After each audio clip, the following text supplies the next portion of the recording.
সকালে দেখো আমি ঘর ঝাঁটাচ্ছিলাম আর এর মধ্যে দেখি মাঝে মধ্যেই এই পাউরুটি কাকুটা মাঝে মধ্যে পাউরুটি নিয়ে আমাদের এখান দিয়ে যায়।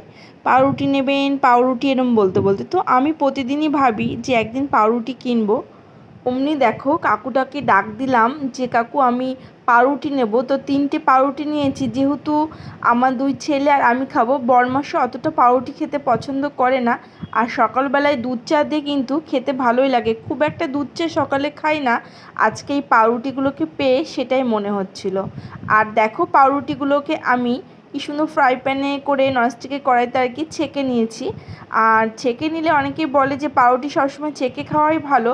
তো আমি পাউরুটি 3টেকে সেঁকে নিয়েছি আর দুধ চার সাথে করেছি। করে খেয়ে দিয়ে কিন্তু আজকেও আমাকে দোকানে যেতে হবে। আমি শুধু একা না, আমার ছেলেও কিন্তু এই পাউরুটি দিয়ে দুধ চা খেতে ভালোবাসে। তো প্রতিদিন তো খাওয়াটা ঠিক না, তাই মাঝে মধ্যে খেয়েছিলাম আগে, অনেক দিন আগে, আজকে আবার খেলাম। তো তারপরে যাই হোক, দেখো এখানে আলু ভাজা বসিয়েছি, সাথে ভাত করেছি আর খানিকটা ডাল, মুগ ডাল, যেহেতু আজকে শনিবার তাই নিরামিষই রান্না করেছি।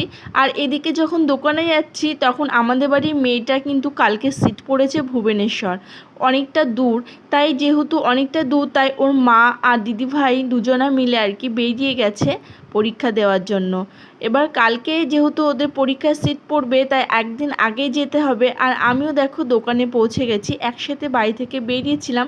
আর মনে মনে ভাবছি যে আজ তো শনিবার, ডাল আলু ভাজা আর ভাত করে এসেছি, সাথে কি করা যায়। তো দেখো এখান থেকে কিছুটা পনির কিনে নিয়েছি পনিরের দোকান থেকে। আর এই দোকানে পনিরগুলো বরাবরই আমি বেশিরভাগ কিনি, খুব টেস্ট হয়।